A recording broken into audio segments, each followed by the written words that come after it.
Hey everybody. Hopefully you all are doing okay.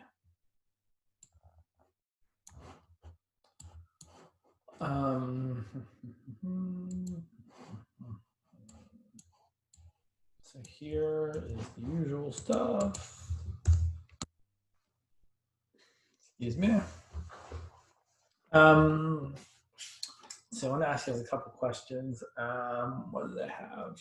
So just so everyone is aware, we do not have class next Friday. Next Friday is the first day of finals. So we will have class Monday and Wednesday. And then Friday and finals week, I will be available for office hours. So I'm trying to kind of figure out my schedule for that right now. So actually I wanted to ask you guys, let me just go down the list here. For the folks in, sorry, I lost my list. Where'd you go? I just had it. Yeah, good job. Oh, there it is, right at the top. For the folks in Rodriguez's class, what are you guys having a final? And if so, when is it? So for Rodriguez, we are having a final. It's a take-home final. He's posting it at 8 p.m. on, where's my calendar? Oh. He's posting it on June 9th, okay. And we have until June 10th at 8 p.m. to submit it to Gradescope. Okay. He already posted a practice final as well, and he said that next Wednesday is going to be the last day of class that has material that's going to be on the final. Okay. And he's also hosting office hours. Yeah. He's also hosting office hours, I think during finals week too, but he's still figuring that out. And is the practice final on Canvas? Mm-hmm. Okay, great. I'll find it there. How about for those of you in Rademacher's class? What's his final situation look like? It's kind of the same deal as the midterms. Okay. Have been 24 hours to finish it, and then but it's just a larger amount of questions. Okay. Has he posted? Has he said when he's going to make it available? At the kind of 12:01 a.m. and then you have until 11:59 on that Friday. Oh, and so is it next Friday? Correct. Okay. Yeah. So the first day of finals, okay. Which is what, the 4th, I think? Okay. And then for those of you in Carlson's class, I saw the recent something he posted. It looked really, really terrible. Sorry, I don't remember. I'm trying to find it. Where'd you went? Anyway, that's not really the point. There it is. It's hiding. It's not really the point. So for those of you in Carlson's class, when is your final going to be? Or is anybody here? Is anybody here from Carlson's class? I know we have students who are in Carlson's class, but I don't know if any of them are here today. I could imagine maybe not coming if I was in Carlson's class because the stuff he is doing is super crazy and not really correlating to what we've been talking about in class. Oh, Julie says it's a take-home June 8th to June 10th at 10 a.m. Okay, so he's giving 2 full days, which is probably appropriate because I imagine his test will be insane.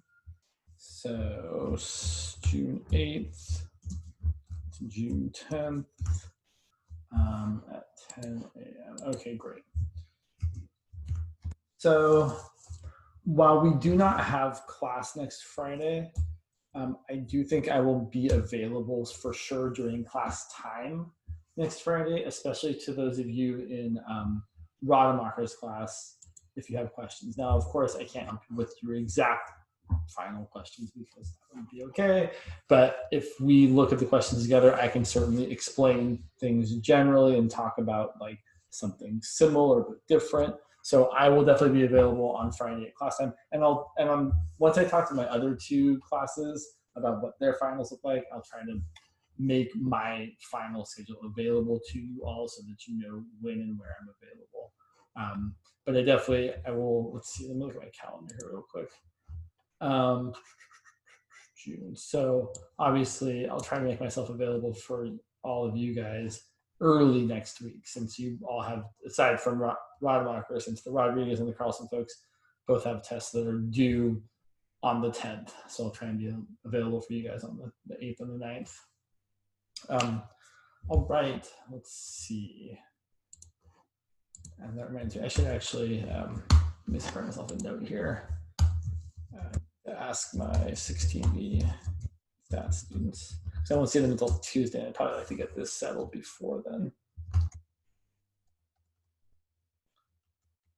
Okay. All right. So what do you guys have questions about today?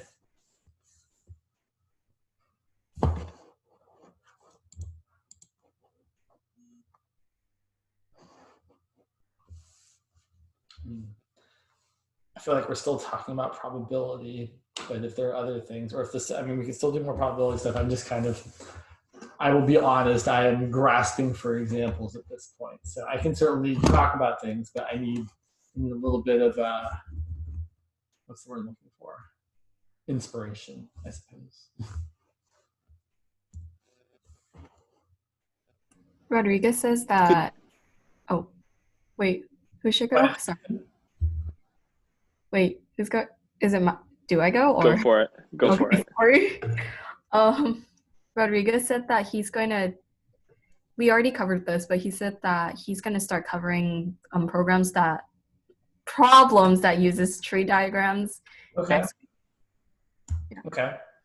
So we can definitely do for more tree diagrams. I should think, let me see. Oh, I think I have an example here. But you were going to say something, Cameron? Yeah, could we go over, Rademacher went over double integrals as volume, and Frobenius Theorem, or The Frobenius Theorem? Yeah. Yeah, could we go over that? Sure thing. So let me go look. I think I remember what that is, but I have to double check. So let me just, I'm pretty sure it's pretty straightforward, but let me look real quick. I'm pretty sure what that theorem says. Excuse me. Oh man, I got all froggy sounding all of a sudden. Let's see.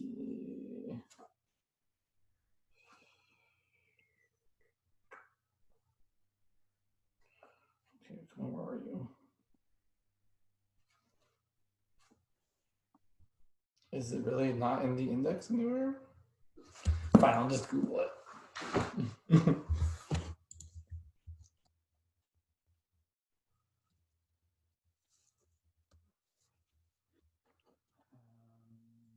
Yeah. Sorry, I just don't want to say it. Like, I think I know what it is, but I don't want to say the wrong thing.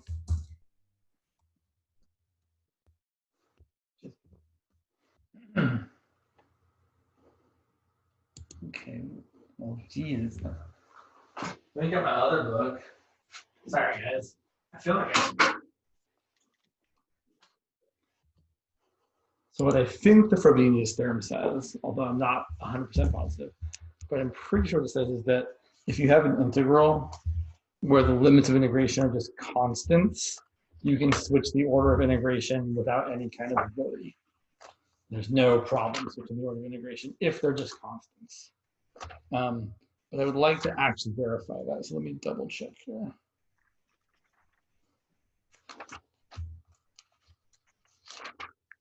Let's see. If it's not in this book, I'm going to be upset. That's, I was looking at the wrong thing.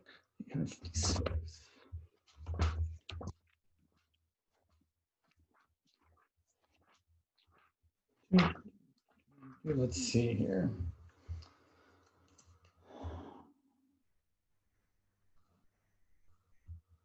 Yeah, that's exactly what it says. So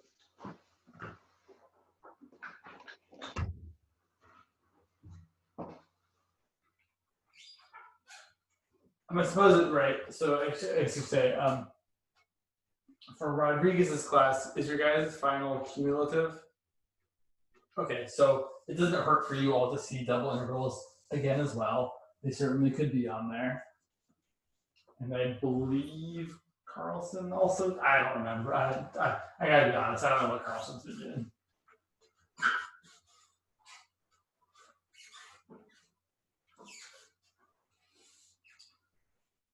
So, Frobenius theorem, here's an example of Frobenius theorem. If I was going to find, say, the integral, that's terrible. The integral, the double integral, I should say. Where's my good red pen? Sorry. Some function of x and y, we can make up anything. Let's make it easy. Let's make it like x squared plus 2xy dx dy. And x goes from 1 to 4, and y goes from 0 to 3. You could totally do this as is, but since our limits of integration are just constants, you can totally change the order without having to do any work. You can say, oh, we know for sure this is the same as the integral from 1 to 4, and then 0 to 3, x squared plus 2xy dy dx. That's all Frobenius theorem is saying, is that if your limits of integration have to be constants, both the inner and the outer integral, then you can just change the order without any kind of problem. And so this one is pretty easy. But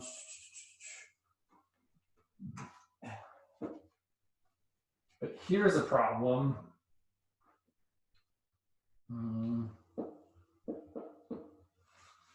Right here, so here's an integral where you really would want to change the order of integration, because I don't know how to integrate e to the x squared, and neither do you, because we can't. It's impossible. Sorry. Ugh. Okay. So if I change the order of integration, then integrating e to the x squared with respect to y, super straightforward. It's just a constant as far as y is concerned. So we anti-differentiate that constant, and we get that constant times our variable y. So I get the integral. Oh shit! No, this is not going to work out. I thought it was going to work out cool. It's not going to work out cool. It was a good idea. It's not going to work. Here's why it's not going to work.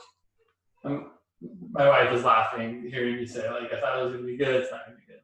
Here's what I thought was going to happen. I was going to integrate this. I was going to get y e to the x squared from 0 to 3. And I thought I was going to be like plugging in an x here. And then x e to the x squared, we could do a u sub 4. But this is not going to work. So when I plug in 3 and 0, then I'm going to have 3 e to the x squared, and it still doesn't anti-differentiate. So, okay, not a good example. Sorry, sometimes that happens. Most of what I think about when I think about double integration is having to change the order of integration when your region is not just a rectangle, right? So I suppose we should, let me back up for 1 second. We should actually do the other one just to remind us of how it works. So I don't remember what I exactly wrote. I think it was x squared plus 2xy. Does that look right? Okay. So the way you would do this, just as a reminder, if it was written like this, rotating to differentiate with respect to x. So I'd have x cubed over 3 plus x squared y, right? Because I'd have 2x squared over 2 from 1 to 4 dy. Then we plug in the 4 for the x, and we get 64 over 3 plus 16y minus, plug in the 1 over 3 plus 1y. Now be careful, I'm making a small error here, right? That minus sign should really distribute. So it should really be minus 1/3 of, minus all of 1/3 plus y. I would definitely simplify this before going to the next step. And the nice thing here is that 64 thirds minus 1/3 is 63 thirds, which reduces to 21. So I'm going to have the integral from 0 to 3 of 21. And then 16y minus y is just 15y dy. And then we do the whole thing again. We integrate with respect to y, 21y plus 15y squared over 2 from 1 to 3, sorry, from 0 to 3. Apologies. Plug in the 3, 21 times 3 plus 15 times 3 squared over 2 minus plugging the 0 is going to be a bunch of 0. So I end up with something like 63 plus 15 times 9 is 225 over 2. And you could simplify that further, but that's not really the point. And you could do this one the other direction and get the same answer, right? You could switch it so that you're doing y first and x second, and it would be probably worth doing if you wanted to. But if you switch the direction, you should also end up getting this answer, which I suppose I would write as 126 plus 225 all over 2, which then is what? 351 over 2. So if you have the time and the interest, you could do it the other direction where you do dy dx and switch these and see that you get the same thing. Unless I made a dumb mistake. I don't think I did, but you never know. Okay. Really, when I think about double integration, most of the interesting double integration problems come from having to change the order of integration. So for example, sorry, these are sometimes challenging to come up with. So that's when we look in the book for good examples. Double integration. Okay, there we go. Sorry. I'm sorry.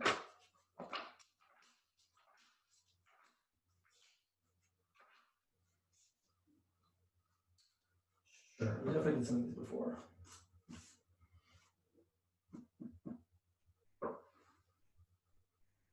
So let's say we had something like, oh, it's terrible. Let's do this one. The integral from 1 to e, and the integral from 0 to natural log of x of xy dy dx. We could totally do this one as is. In fact, let's do it as is and see. So we're going to integrate with respect to y. So we're going to get x times y squared over 2 from 0 to natural log of x dx. And then if we plug in the limits of integration, we're going to get the integral from 1 to e. I'm going to bring this 1/2 out in front just to make my life easier. X times the natural log of x quantity squared minus plug in 0, I'm going to get 0. And now, I really don't want to do this integral because it's terrible. So here's the thing. For natural log of x quantity squared, you can't bring down the power. Right? It's not natural log of x squared. It's natural log of x quantity squared. So it's not this. Right? That's not what we have. So we can't bring down the 2. This is definitely an integration by parts problem, but it's integration by parts twice. And it's not tabular. You actually have to do the integration by parts twice. So let's take a look. We're going to let first time u equal the natural log of x quantity squared. My dv, God, words. My dv has to be x dx, and that's all that's left after I pick u equal to the natural log of x squared. And then my du, derivative of the natural log of x squared, is 2 times the natural log of x times 1 over x. And my v is x squared over 2. I don't know if I put dx here. Because here's what my integral is going to look like. It's going to look like 1/2 u times v, so the natural log of x squared times x squared over 2. That's gross. Minus the integral of v du. Oh, geez. That's terrible. So I'm getting minus the integral of v du. So 2 natural log of x times 1 over x times x squared over 2. Oh, geez. Sorry, I know I'm like This is really not a fun integral.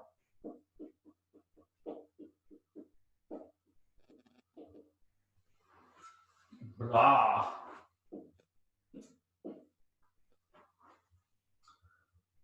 Okay, let's write that on the other side so we can keep going here. So we're really going to do this one, and then we're going to see that if we done it the other way, it would have been so much better. So here's what I want to say. Sometimes you switch limits of integration, not because you have to, right? We definitely don't have to here, right? We can do it this way. It's not fun, but it works. But often, especially if you're integrating something with a natural log, it is usually a good sign that you maybe want to switch limits of integration. So let's see, what do we got here? 1/2 times all of this.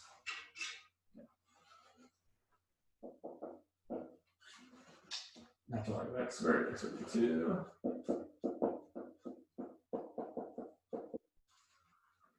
Minus the integral of. And so this integral, I'm going to simplify a little bit. I'm going to cancel an x. I'm going to cancel a 2. So I have x times natural log of x. Which is not quite as terrible as it looked a moment ago. And then for this, we're going to do a use of again, or sorry, integration by parts again. So we're going to let u equal natural log of x. du is 1 over x dx. I made a mistake over here. Nope, I'm good. dv is x dx. And v, sorry, that looks terrible. It's right there. dv is x dx. And v is x squared over 2. So this is going to become now all this still minus the integral, so minus u times v minus the integral of v du, which is x squared over 2 times 1 over x. Ooh, that's a whole mess. So finally we get 1/2 natural log of x squared times x squared over 2 minus this, so minus x squared over 2 natural log of x. Minus a minus is plus, and this here an x cancels and x cancels. So we're integrating x over 2, which is going to be x squared over 4. That is hideous. Okay, then we plug in e, and we get, so remember the natural log of e is 1. Plugging in e, I get 1/2 times 1 times e squared over 2 minus e squared over 2 times 1. Those cancel. Plus e squared over 4. And then minus, plug in the 1. Natural log of 1 is 0. Natural log of 1 is 0. So you get 1 over 4.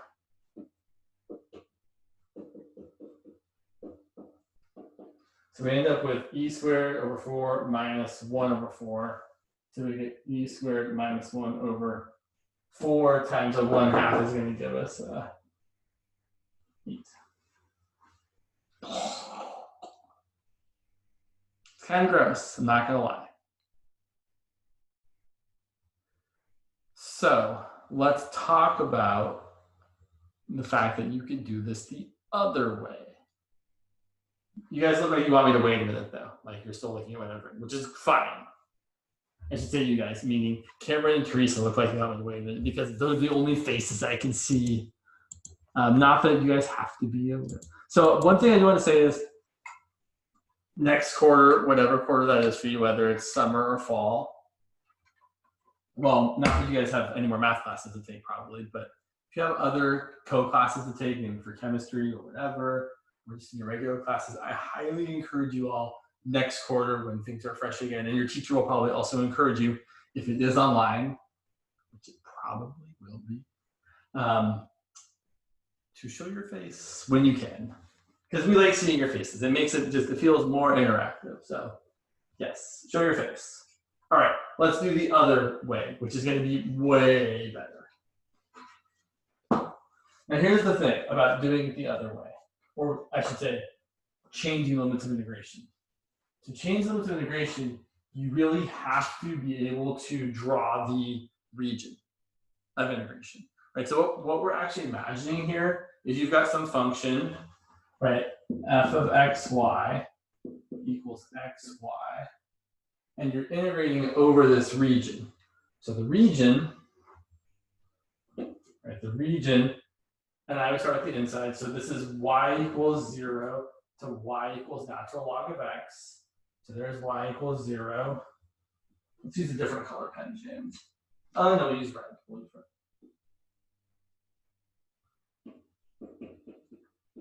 So y equals 0 is the bottom. Y equals natural log of x is the top. So we're going somewhere from here to here. And x is going from 1, which is right where they intersect, over to e. So we've got these like vertical strips that are going as far over as right here. So we're looking at this region. And the whole idea here is that you can change it to be written so that things are horizontal. Right, so that now instead of y going from 0 to natural log of x and x going from 1 to e, we're going to say that x goes from this left function to this right function. So here is x equal to e, and over here, here's x equal to e to the y. Right, I just changed it to be in terms of y instead of in terms of x. So now I can say that my inner limits of integration are going to be from as low as e to the y to as high as e. And my outer limits of integration are just how low and how high they go. So before it was how far left, which was 1, and how far right, which is e. Now it's how low, which is 0, to how high, which is this point here. And that's the point e comma 1, right? If x is equal to e, y has to be the natural log of e, which is 1. So those are our new limits of integration. We change the order of integration. And it's still the same function here. And again, what we're kind of imagining is, and yeah, I can try and draw this. I'm going to go over the other, no, I'm not right here. Wait. Oh, sorry. Integration, James, for the new integration, shouldn't it be xy times dx times dy? Or? Yes, sorry, you're correct. Yes. Okay. Yeah. You're changing, right? Whatever variable is here should not be the variable that's here, right? Because this is x equal to e to the y and x equal to e. So it should be dx. And then what you can try to imagine, try to draw, right, is we've got, right, so this is the x, y plane, and here is our natural log function doing that kind of thing. And here is, there's x equal to e. It's this region, but then we're looking at like some surface up here, right? And we want it to be kind of looking at what that surface is doing over this kind of region, which I know doesn't look at all good, but that's kind of the idea, right? Is and then you're finding the volume of that shape over this or I should say, the volume of this surface over that region. One thing we might be able to, let me see something here real quick.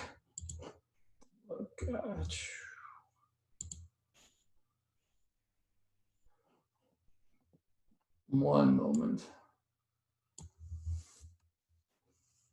So let's look at, let me share my screen for just one sec. Looking at that 3D Desmos stuff, here is the function f of xy equal to xy. So I always want to, so you can kind of imagine, maybe, I don't know, right? Like if, right, it's this kind of surface over, I can't make it happen. Hopefully that kind of maybe helps just a tiny bit. Anyway, So the sum up here is that this is way, well, at least I think it's way, way easier. Let's take a look and see. Maybe it's not. Maybe it sucks just as much.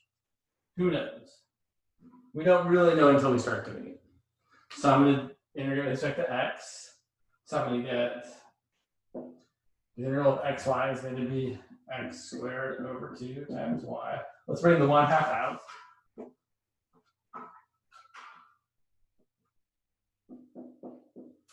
From x equals e to the y to x equals e dy. And then plugging in e, I get e squared times y. That's no big deal. Minus plugging in y, e to the y, I get e to the y squared times y. Which is not great, but it's still perfectly fine. Because it's not e to the y squared, it's really e to the 2y. So what I've really got here is 1/2 of the integral from 0 to 1 of e squared times y minus, this is e to the 2y times y. This part we can integrate right away. It's just a constant times y. The integral of this is going to be e squared times y squared over 2. The integral of this is going to require integration by parts. But it's only a one-step integration by parts as opposed to the previous one, which was 2 terrible steps. This one's easy. We could even use tabular.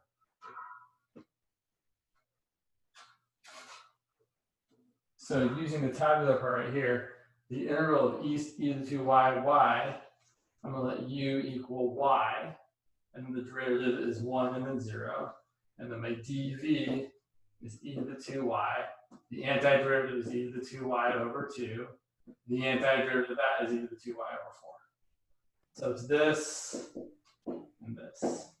Is that the tabular method? What's that? Is that the tabular method? Oh, yeah. So I'm just using it for this part. Okay. I'm not. Okay. So then, this is going to end up equaling 1/2 times. So again, the integral of e squared y is just e squared times y squared over 2, right? Because it's a constant times y. The integral of e to the 2y times y is going to be y times e to the 2y over 2 minus 1 times e to the 2y over 4.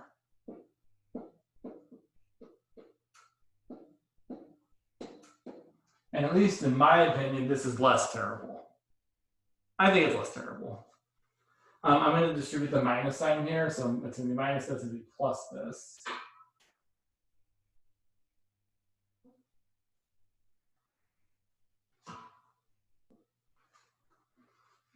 And now we hope that when we plug in our limits of integration, we end up getting the same answer we got before, which I am not wholly confident of.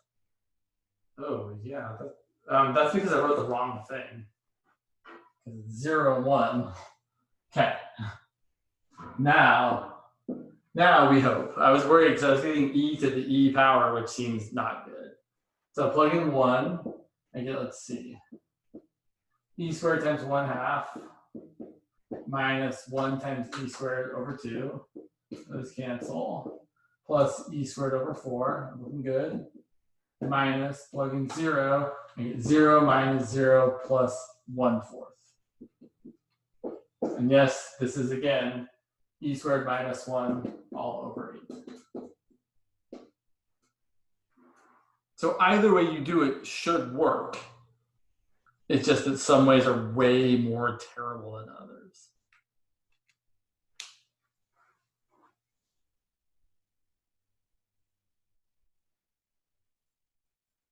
Sure.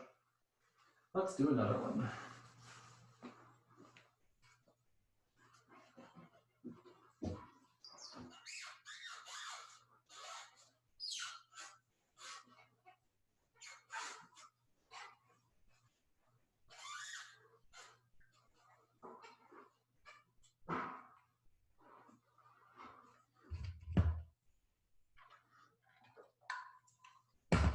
let's look at something like this. Interval 0 to 2.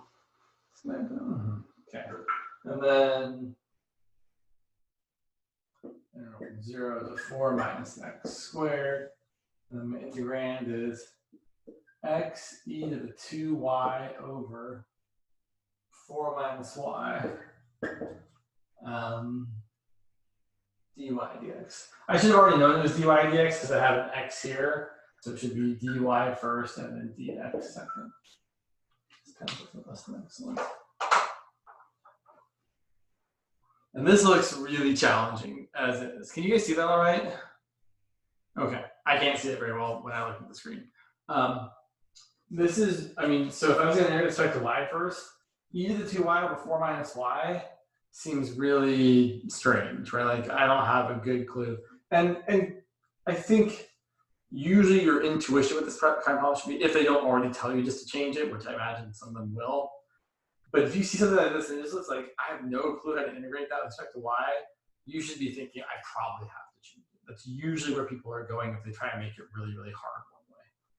So I'm going to change it to integration. So now I have to draw the region. So here's my region. So I've got y equals 0 to y equals 4 minus x squared. 4 minus x squared is a parabola. Opening downwards has intercepts at 2 and -2. Looking at that. And then I'm looking between x equals 0, which is this, and x equals 2, which it would be this line over here. I don't actually want to draw it. I just want to say, oh, I'm getting y equals 0 to y equals 4 minus x squared, and then x is going as far left as 0 and as far right as 2. So I'm looking at that region there. You know what? I'm going to change this question just slightly, if you guys don't mind. It's not that big a deal. I'm going to change it to this. I'm going to change it to be from -2 to 0 instead of 0 to 2. So instead of the right half of the parabola, I'm actually looking at the left half.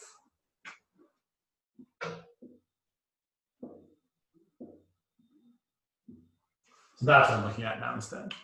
And so I want to rewrite that. I want to change my order of integration. So I'm going to reimagine this.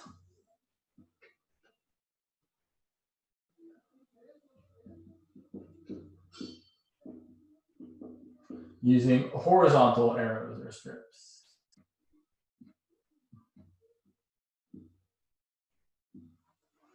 So I have my double integral. Now it's going to be dx dy.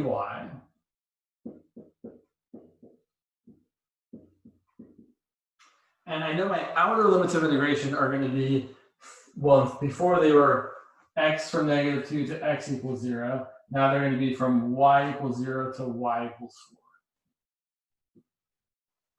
My inner limits of integration are going to be, instead of the, so before, right, it was y equals 0, the low function, y equals 4 minus x squared was the high function. Now it's going to be from the left function to the right function. The right function is just x equals 0. The left function is this y equals 4 minus x squared, but we have to solve for x. So if I solve for x, I get x squared equals 4 minus y. I get x equal to, now here's why I changed it. Because if you just said it was the square root of 4 minus y, that would be incorrect here. It's plus or minus the square root of 4 minus y. In this particular case, since it's the left side where x is negative, it's the negative square root of 4 minus y. So my limits of integration are the negative square root of 4 minus y up to 0.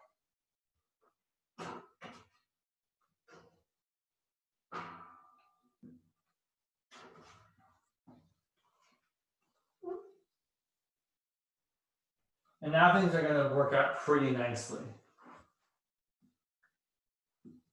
Now it's actually not going to end up mattering that it was negative, but still I wanted to kind of point that out. So when we integrate this, we're integrating with respect to x now.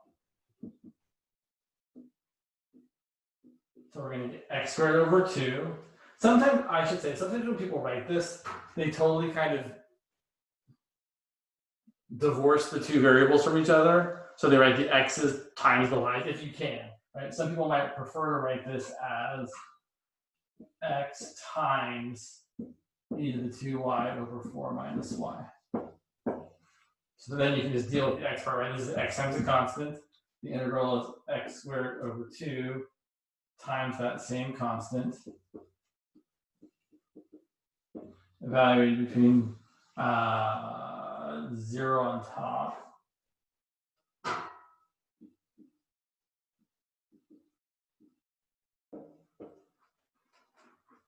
that. So when we plug in 0 for x, we're going to get 0. And then we're going to subtract, and we're going to plug in this, and here's what we're going to get.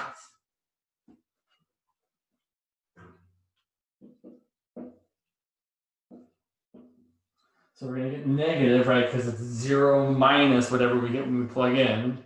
When I plug in this negative square root of 4 minus y, the negative square root of 4 minus y squared is going to be just 4 minus y. It's a negative times negative will go away. So I'm going to get 4 minus y over 2, right, that's my x squared over 2, times this.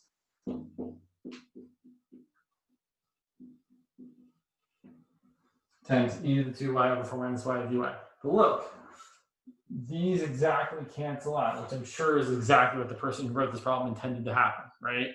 Like, it's not a, gosh, I just can't talk anymore, my brain. It's not a coincidence, there's the word, holy smokes. It's not a coincidence, right? It was definitely planned to happen that way. So now here's what we've got. We've got the negative of the integral of e to the 2y over 2 from 0 to 4. And integrating that, we're going to be getting negative e to the 2y over 4, right? Because you get another factor of 2 we're dividing by when we integrate that.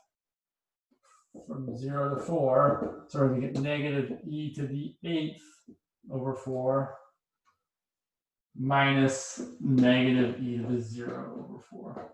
And that's going to be negative e to the 8th over 4 plus 1/4.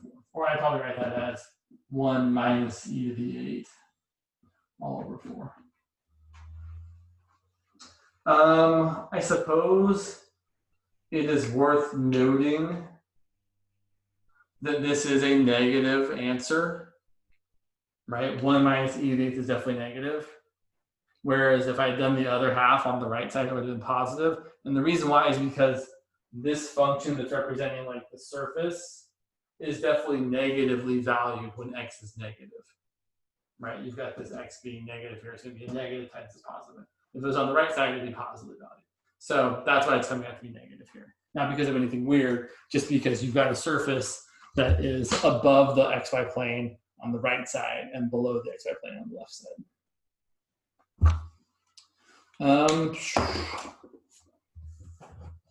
Okay, let's see. Yeah. Let me make sure everybody got the attendance stuff just in case. There you go again.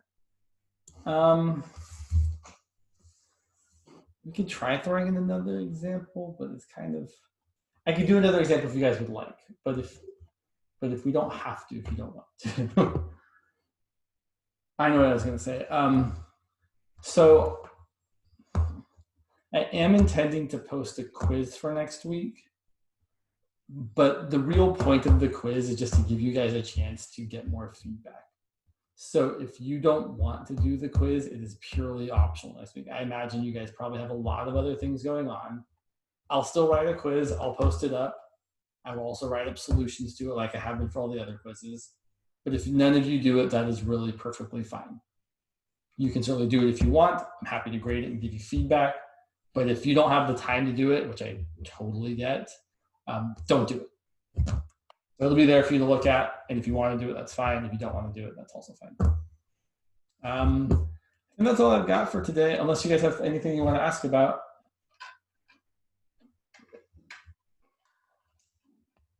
All All right, that's the end of week 9. One more week to go. You guys can do it. I'll see you on Monday. You're very welcome, of course. Thank you. Of course, yeah. Good seeing you guys.